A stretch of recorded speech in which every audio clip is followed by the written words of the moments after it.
Hi, and welcome to our final discussion in our organic chemistry unit. Here in our final discussion, we're going to talk about other organic chemical reactions that we haven't touched upon already during this unit or during the rest of our course.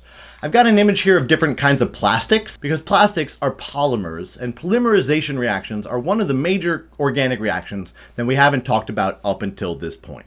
I also happen to think that plastics are really cool, and I know for a fact that they're an incredibly common material in our everyday lives. I'm sure that as you're sitting here, you have several different plastics around you right now, and you probably didn't even notice it until I just started talking about it. Let's start our discussion of organic reactions by reviewing some of the reactions that we have already discussed over the course of our year. Our first organic reaction that we learned this year was combustion, which we learned in Unit 8 when we talked about redox reactions. Combustion was a redox reaction between an organic molecule and oxygen, which produced water and carbon dioxide and was also quite exothermic. It's the exothermic nature of combustion reactions that makes them so common in our everyday lives. It also happens to be the major redox reaction that powers our cells and, by extension, us. We've also learned about a couple of different organic reactions over the course of this unit. In Lesson 2, we learned about addition reactions, where an unsaturated hydrocarbon was converted to a saturated hydrocarbon by the addition of atoms, like diatomic hydrogen gas or diatomic halogen gas. And we learned about substitution reactions, where a halogen replaces a hydrogen on a saturated hydrocarbon. In Lesson 3, we learned about fermentation, which was the production of ethanol from glucose through the action of fungi and anaerobic cellular respiration, which also produced carbon dioxide. We learned about etherification, which was the production of ethers through a dehydration synthesis reaction involving two alcohols, which also produced water. And we learned about esterification reactions, which was the production of esters through a very similar kind of dehydration synthesis involving an alcohol and an organic acid. And that's pretty much where we've left it. In fact, there are millions of different organic chemical reactions which can produce the millions and millions of organic molecules that we mentioned at the beginning of this unit. But we're only going to look at two more organic reactions that we need to be familiar with. The first is Saponfication, which leads to the production of soap, and the second is Polymerization, which leads to the production of polymers. In a Saponfication reaction, we're going to react a base with a fat. As a result, we're going to produce an organic salt, which is known as a soap. A soap is the ionic molecule that's formed when the fatty acid residue from the fat, which you can see over on the left, ionically bonds with the metal cation from the base. The resulting molecule, the soap, is an amphipathic molecule, which means it has both a polar and a nonpolar end.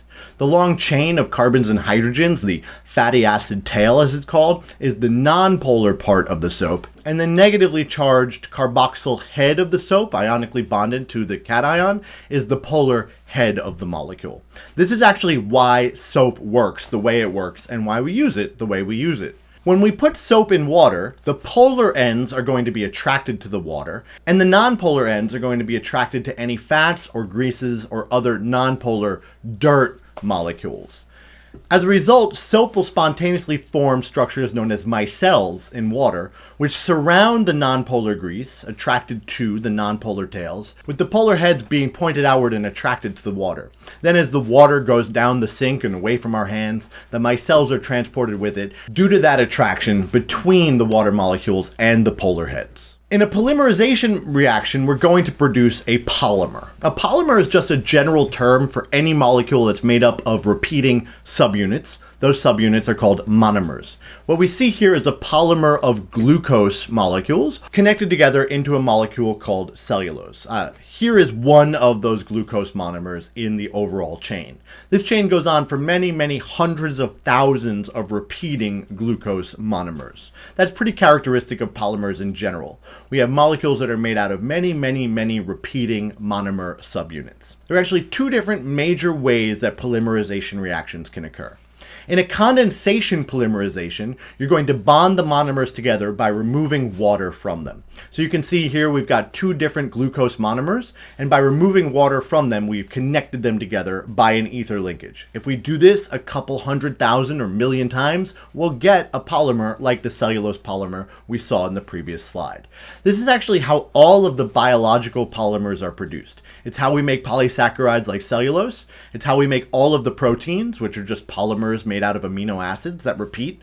And it's how we make the nucleic acids DNA and RNA, which are polymers made out of nucleotide monomer subunits. The other way to carry out a polymerization reaction is through an addition polymerization. In an addition polymerization, the monomers have a double bond, and we use a catalyst to break that double bond to make unshared single electrons. Those unshared single electrons will all then react with the unshared single electrons in the neighboring monomers, and this causes the bonds to form between them. This particular example is showing you ethene, or what's sometimes commonly called ethylene monomers, undergoing addition polymerization. We break those double bonds and connect them to each other, and the result that we get is a molecule known as polyethylene. This is actually how most of the synthetic polymers, the so-called plastics, are created. While we're on the subject of plastics, let's pause and talk about them since they are so important for our lives. There are many different kinds of plastics, and this chart is showing you some of the uses of the different kinds of plastics in our lives. Each plastic has a different recycling code, and so you can see those codes over on the left. The thing that makes each plastic different is the monomer that's used to create it. We just saw polyethylene, which was made out of repeating ethylene monomers. This is the very common clear plastic that you see in things like saran wrap and in soda bottles. Just to look at two others, we've got polyvinyl chloride, or PVC. You can see the vinyl chloride monomer and then a chain of polyvinyl chloride below it over on the left. PVC is very common in the hard white plastic that makes up industrial piping, and you can see it's also used in bottles for things like mineral water and shampoo. And then, of course, I figured I would show you polystyrene as well. The styrene monomer is kind of interesting. It has an aromatic ring in it. You can see polystyrene connected in a chain below that on the lower left. Polystyrene, of course, is what we see in things like styrofoam, coffee cups, and those kinds of plastics. As you can see in each case, we've got different monomers that are put together.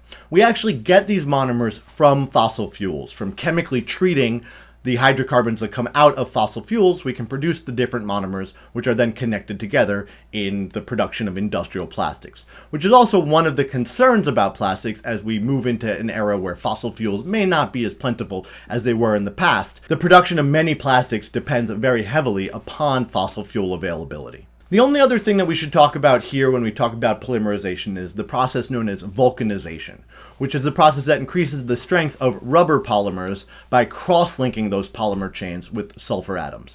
What you see here in this diagram is one of the common polymer chains that we see in rubber, which was originally isolated entirely naturally from trees, from rubber trees, but has since been able to be produced synthetically. During vulcanization, we take these polymer chains and we connect them to each other by using sulfur. Sulfur is very good at forming multiple covalent bonds, and by forming these multiple covalent bonds between atoms in different rubber polymer chains, you strengthen the rubber and make it much more useful for things like tires and all of the other situations where we use rubber in our everyday lives. Of course, the addition of that sulfur leads to problems when we burn that rubber, as it produces sulfur oxides, which can interact negatively with the environment.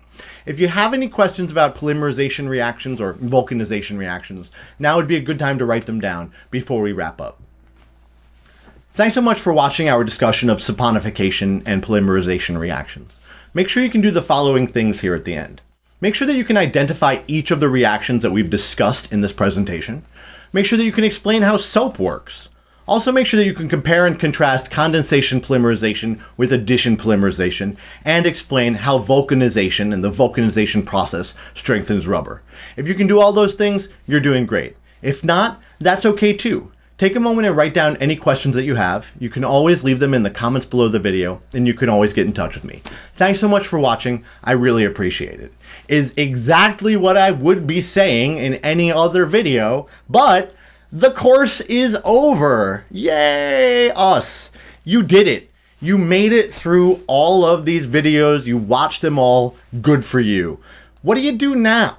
Well, you probably have a better understanding of chemistry than you did when you started, but you don't have an expert level understanding of the material that was discussed in these videos. You need to continue to work to develop your understanding and practice a lot of the math and skills that were discussed over the course of these 13 units of presentations. I've got a couple of places that I would suggest you go. The first is mrkonufke.net. If you go to mrkonufke.net/chemistry, you have access to all of the units of the course. You have access to the videos, the materials that are used in my class, and I've also taken the liberty of linking to some of the high quality resources that other teachers have made available on the internet for you to use as well. You can also continue to hang out at YouTube. There are a lot of really great chemistry videos on YouTube. I've decided to spotlight a couple of them. Mr. Rosengarten, the gentleman who makes the packets that I use in my class, has his own YouTube channel where he discusses the same material that we've just discussed in this course. It's always nice to see multiple teachers talk about the same topics. Tyler DeWitt's a great guy, and he's got really great videos that help to explain a lot of the skills that we talked about in this class, as well as additional skills that we didn't really focus on in these videos.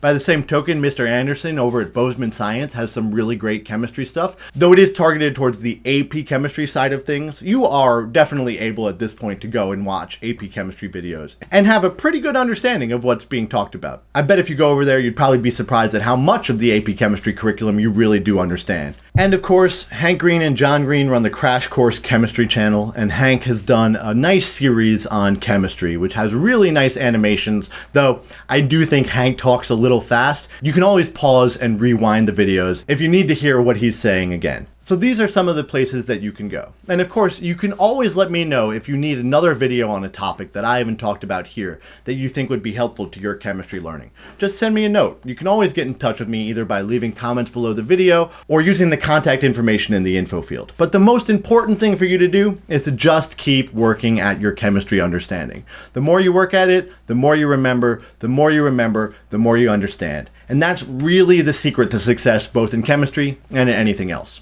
Thanks again for watching all these videos. I really do appreciate it. And I hope that you found the experience of watching them a worthwhile and maybe even somewhat enjoyable experience and a good use of your chemistry learner time. So thanks again, and as always, have a great day.